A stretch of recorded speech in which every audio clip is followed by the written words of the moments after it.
Il y a des moments où vous vous retrouvez comme étant sous pression, où on attend quelque chose de vous, où on teste vos limites. Et il suffit parfois d'une accusation, d'une rumeur, d'une version officielle, et vous vous retrouvez totalement coincé, sans aucune réelle issue.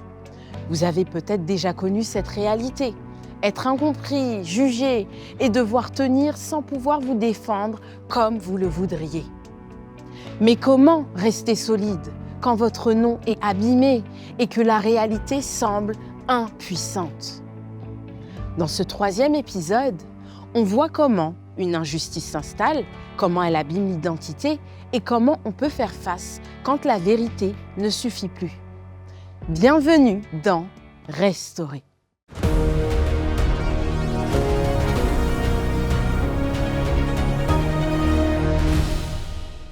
Paris, décembre 1894. Un visage fait la une de tous les journaux. Alfred Dreyfus, capitaine de l'armée française, et en gros titre, un traître. Les mots sont forts, accusateurs, définitifs. L'armée française est en crise. On cherche un coupable, un bouc émissaire. On en trouve un, Dreyfus. Le problème, il est innocent. Son seul tort, être juif dans une France où l'antisémitisme monte en flèche. En quelques semaines, un engrenage implacable se met en place. Faux documents, manipulation, presse complice, juges sous pression. C'est finalement toute l'opinion publique qui se lie contre un homme. On l'envoie en déportation à vie sur l'île du Diable. Une île perdue au large de la Guyane. Seul, enfermé, sous un soleil brûlant, entouré de murs et de silence. Sa femme, restée en France, lutte pour faire éclater la vérité. Mais la justice reste sourde. Le mensonge est devenu officiel. Et quiconque ose dire la vérité est littéralement condamné. Pendant plus de 10 ans, Dreyfus endure l'exil, l'humiliation, les chaînes. Alors il écrit à ses proches, il prie, il espère, il tient bon.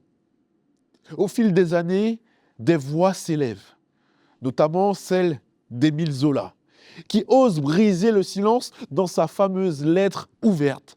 J'accuse. Il faudra attendre 10 ans.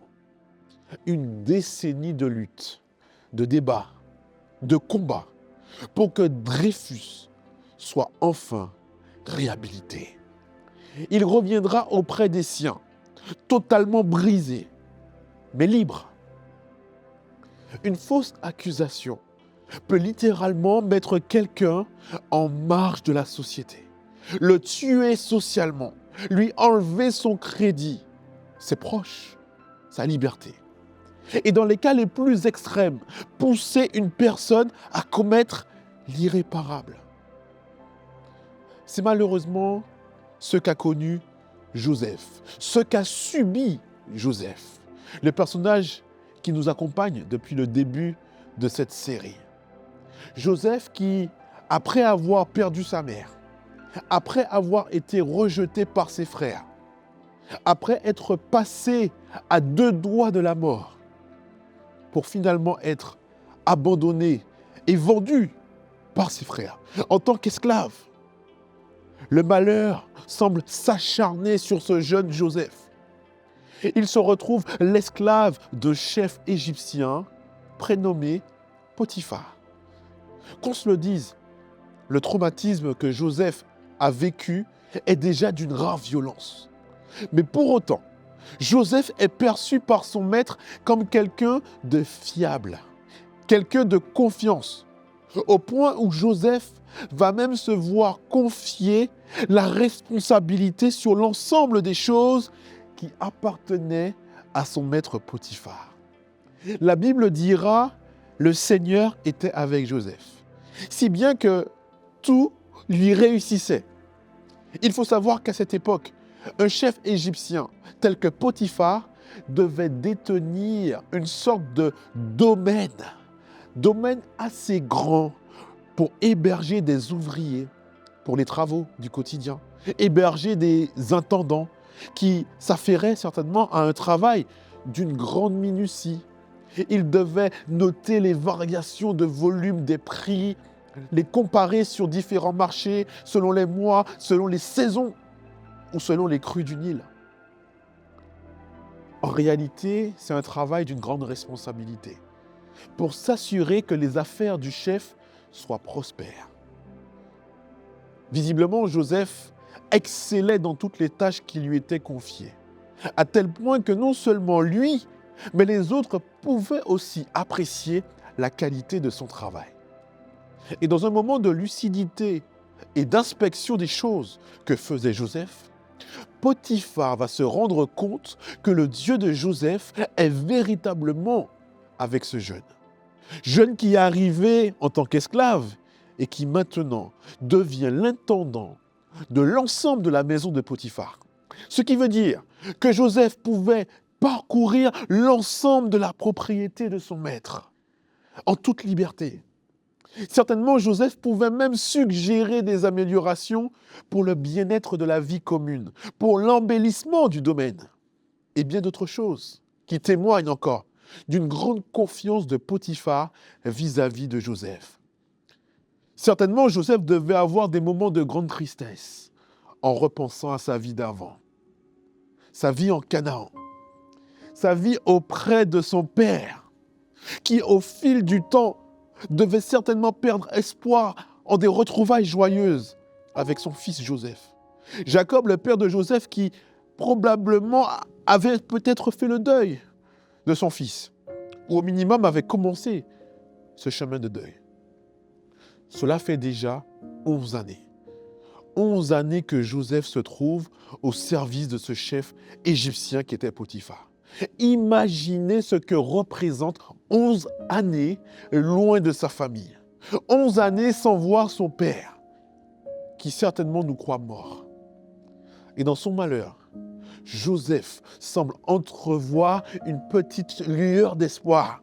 Mais cette lueur d'espoir va vite être masquée par un événement imprévisible. Bien que Joseph se trouve loin de ses frères et donc loin de ses agresseurs, Joseph n'est pas pour autant tiré d'affaire.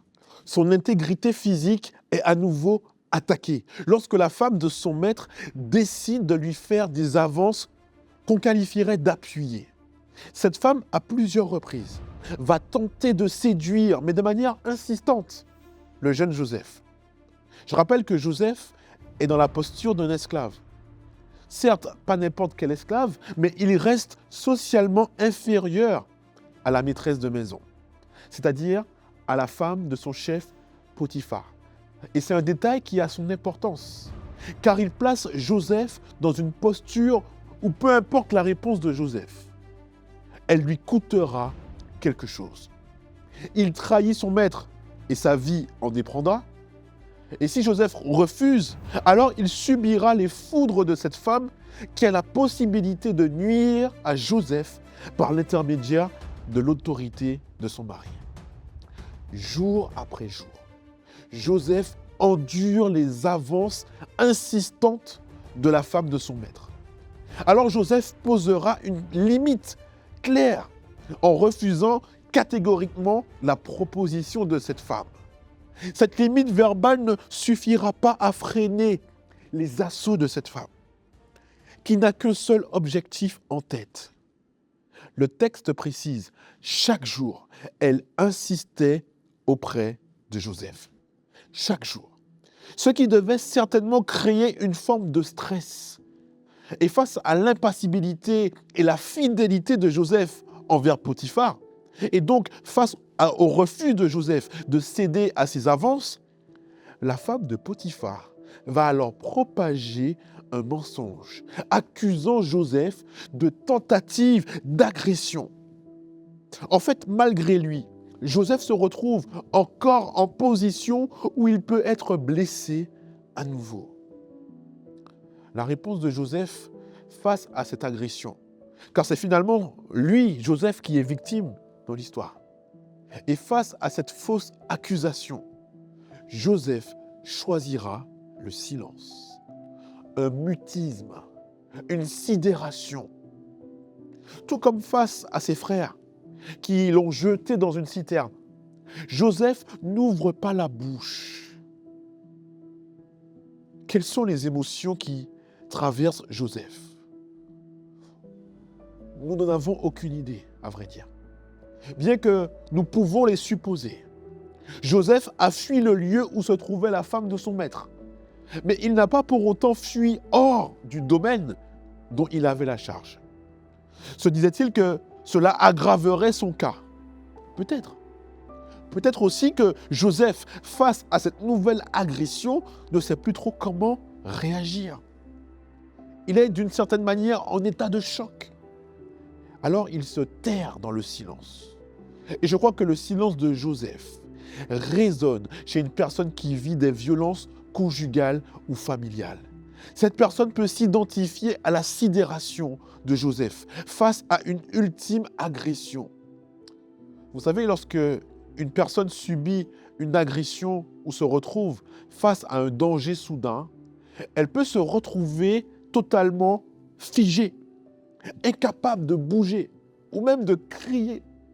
En fait, ce phénomène est bien réel et s'explique par le fonctionnement du cerveau face à un traumatisme. En fait, il s'agit d'un mécanisme enclenché par le cerveau reptilien qui, pour se protéger, opte pour une solution, pour 3 solutions. Soit le combat, ou encore la fuite, ou encore la sidération. Vous savez, il n'y a jamais de honte à fuir ou à être totalement sidéré dans une situation de danger soudain. En fait, c'est un mécanisme de survie du cerveau. Ce n'est pas un manque de foi. Et en plus de l'agression et de la fausse accusation dont Joseph est victime par la femme de son maître Potiphar, on passe justement un peu vite sur ce cas d'harcèlement qu'a vécu le jeune Joseph. Qu'est-ce que le harcèlement? Le harcèlement, c'est l'ensemble des comportements répétés qui ont pour but ou pour effet de porter atteinte à la dignité d'une personne, de créer un climat hostile, intimidant, humiliant, dégradant à l'égard d'une personne. On fait référence à des comportements verbaux tels que des insultes, des moqueries, des propos humiliants. Mais il y a aussi des propos non verbaux tels que des gestes, des attitudes ou encore des regards insistants. Au niveau du physique, ça peut être des bousculades, des coups. Au niveau du numérique, on parle du cyberharcèlement, au travers de messages, de publications ou d'images qui vont être diffusées en ligne. Ce qui distingue le harcèlement d'un simple conflit, c'est le caractère répétitif de la chose. La répétition dans le temps va avoir un impact très négatif sur la victime. C'est exactement ce qu'a vécu Joseph à plusieurs reprises. La femme de Potiphar a tenté de le séduire. Et le texte précise, chaque jour, elle insistait auprès de Joseph. Ce qui devait certainement créer une forme de stress. Joseph se retrouve sur son lieu de travail. Et c'est là qu'une nouvelle agression se produit. Lui qui malheureusement déjà a connu une agression au sein même de sa famille, n'est pas épargné sur son lieu de travail. Aujourd'hui, nous ne comptons même plus les récits de harcèlement sur les lieux de travail. Des associations se mobilisent pour dénoncer ces pratiques et tentent d'interpeller l'opinion publique sur le sujet. Selon une étude réalisée par le ministère du Travail et de la Santé, en 2021, 26% des salariés ont signalé avoir fait face à une situation de conflit ou de harcèlement au travail. Tout comme Joseph, beaucoup tentent de poser des limites claires, verbales ou autres signalements. Et malheureusement, les choses ne changent pas toujours. Alors voici quelques éléments permettant de nous aider à faire face à ces situations. La première chose est de s'appuyer sur le modèle que présente l'histoire de Joseph, à savoir poser une limite claire. La première chose, quand c'est possible, et quand ce n'est pas dangereux aussi pour vous, c'est de verbaliser la limite. Dire clairement, stop, je ne suis pas à l'aise. Ce n'est pas approprié. Ça doit s'arrêter. Cependant, il est vrai qu'il n'est pas toujours possible de verbaliser clairement le refus. D'ailleurs, cela pourrait même nous mettre en danger. Dans ce cas, il serait plus judicieux d'opter pour la fuite. Créer la distance pour se protéger et se mettre à l'abri. Parfois, la réaction la plus sage et la plus courageuse, ce n'est pas de rester pour tenir bon, c'est de partir, de s'éloigner, de se mettre à l'abri, de quitter la pièce, de quitter le bureau, de quitter la relation, de quitter la situation. Ensuite, dans la mesure du possible, il peut être précieux de garder des traces écrites, des messages, des mails, des captures d'écran, des dates, des faits. L'idée est de documenter les faits pour avoir des éléments probants comme preuve si nécessaire. Et enfin, surtout, ne restez pas seul. Partagez, confiez votre ressenti face à une situation avec une personne qui pourrait être légitime à l'entendre. Je pense à un ami, quelqu'un de proche, un psychologue, un pasteur, peut-être, un responsable, un référent dans votre travail ou dans votre étude. D'ailleurs, je pense qu'il est important de se demander, dans le cas où je me retrouverais dans une situation pareille, à qui, à quelle personne pourrais-je me confier? Et si vous arrivez à identifier une personne en particulier, c'est déjà très bien. Bien évidemment, si vous percevez que le danger ou le risque du danger s'intensifie, je crois qu'il est important de pouvoir en parler avec la personne que vous identifiez comme étant votre allié, sinon avec les autorités compétentes. Et pour conclure, j'aimerais rappeler que l'une des missions premières d'une communauté chrétienne est justement d'être présente pour écouter, pour protéger, pour orienter. Malheureusement, il est vrai que ce n'est pas toujours le cas. Raison pour laquelle je vous partage cette prière. Cette prière qu'on retrouve dans le livre des Psaumes, au chapitre 46. Il est écrit « Dieu est pour moi un refuge et un abri, un secours toujours présent dans ma détresse. » Alors, peu importe la gravité de l'agression, Dieu est le seul qui pourra vous comprendre totalement dans l'expression de votre souffrance, de votre silence et de votre mal-être.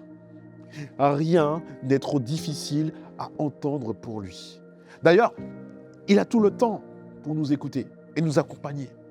Et je reste persuadé que dans ces moments où l'on se sent seul, incompris parfois, Dieu, au travers de certaines paroles, au travers de certains versets bibliques, saura nous parler et nous réconforter. Et je vais conclure ici en vous partageant des aides très concrètes. Parce que la foi n'est pas déconnectée du réel. Je le dis aussi de manière très directe. Si le danger est immédiat ou la détresse très forte, il existe des numéros d'urgence et d'écoute. Pour tout ce qui est danger grave ou immédiat, vous avez le 17 ou le 112. Pour les femmes victimes de violences, vous avez le 3919. Et vous trouverez l'ensemble de ces numéros affichés ici.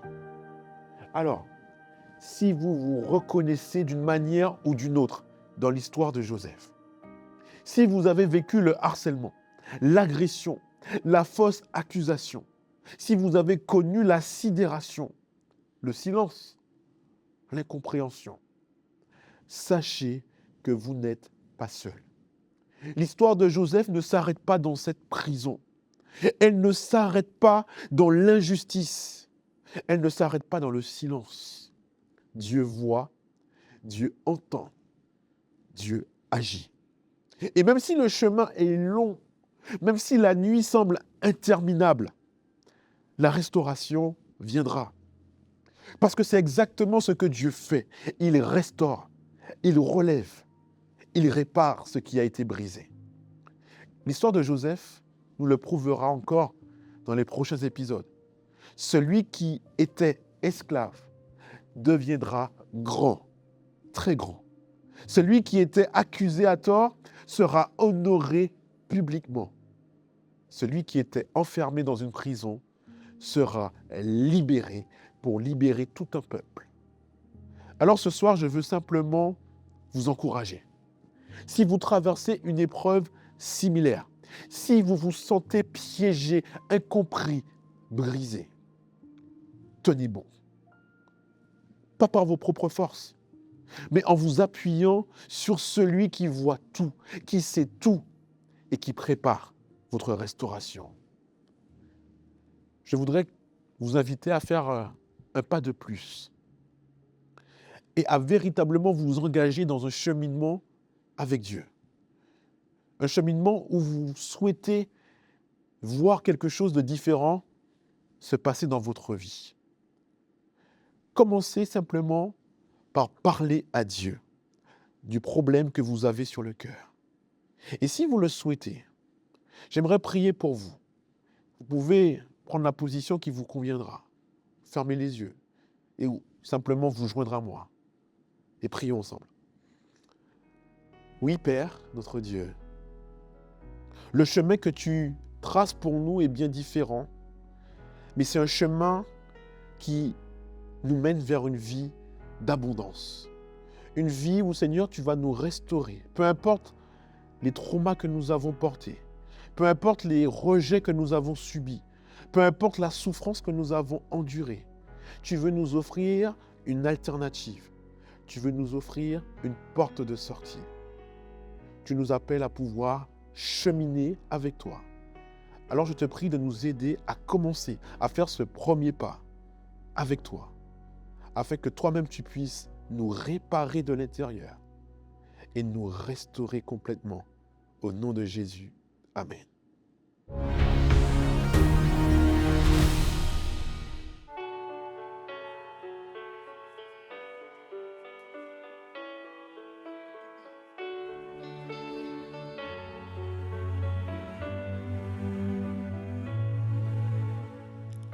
Angoisse et souffrance, la nuit ne passe pas.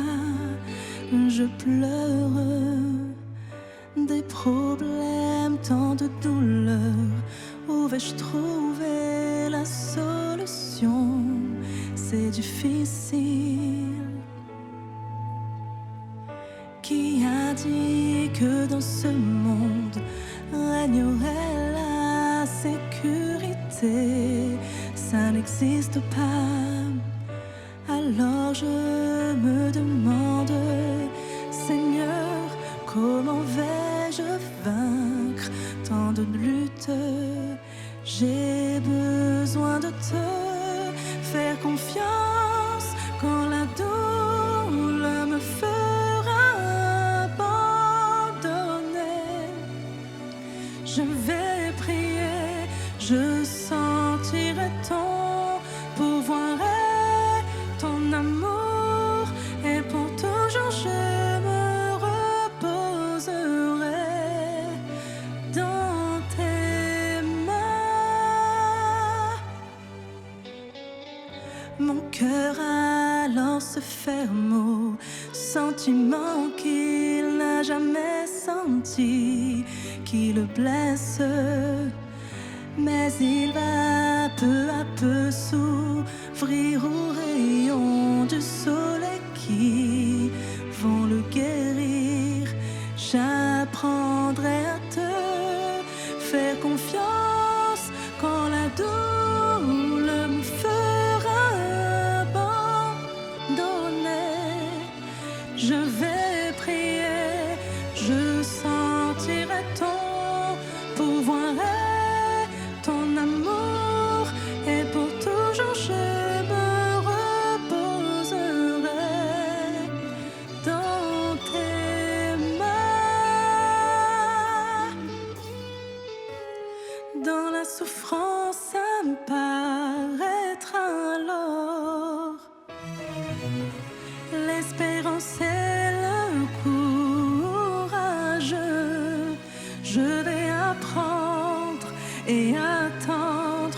pied de cette croix. J'apprendrai à te faire confiance quand la douleur me fera abandonner. Je vais prier, je sentirai ton pouvoir et ton amour, et pour toujours je me reposerai dans tes mains. Yeah. Oh, oh, oh. Je sentirai ton pouvoir et ton amour, et pour toujours je me reposerai dans tes mains.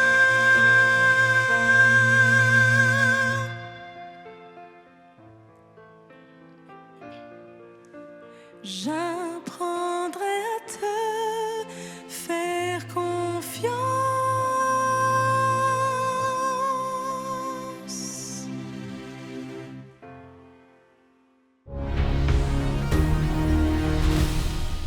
Quand les limites sont franchies, ce n'est pas ta valeur qui diminue, c'est la vérité qui doit être remise à sa place.